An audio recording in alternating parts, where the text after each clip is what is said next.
Shinzo Abe à Washington avant le sommet Trump-Kim Jong-un. Le Premier ministre japonais Shinzo Abe lors d'une conférence de presse à Tokyo avant son départ pour les États-Unis, le 6 juin 2018.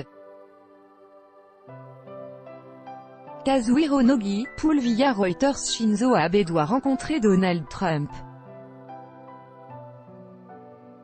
À quelques jours du sommet de Singapour entre le président américain et le dirigeant nord-coréen, le Premier ministre japonais s'inquiète des concessions que les États-Unis pourraient faire. Shinzo Abe aura 2 heures pour faire valoir ses arguments.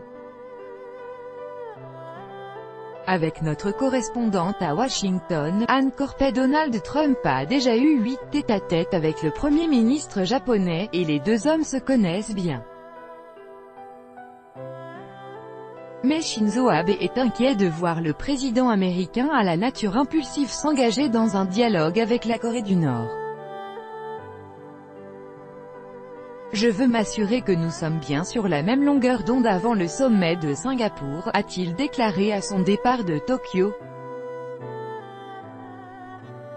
La question la plus importante pour les Japonais est celle de ces citoyens enlevés par Pyongyang dans les années 1970 à 80. Le Premier ministre japonais espère que Donald Trump en touchera un mot à Kim Jong-un.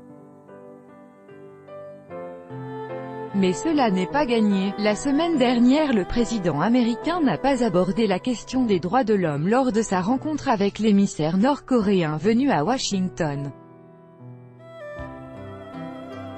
Shinzo Abe veut aussi rappeler à Donald Trump que son pays est à portée de tir des missiles des Nord-Coréens. Il s'inquiète d'un accord qui ne porterait que sur les engins à longue portée. Surtout que Donald Trump a évoqué la possibilité de mettre fin au conflit entre les deux Corées, préalable à une possible réduction des forces américaines sur la péninsule.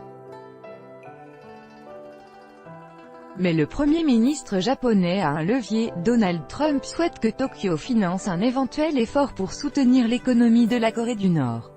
Or, le Japon conditionne cette aide au règlement de la question de ces disparus.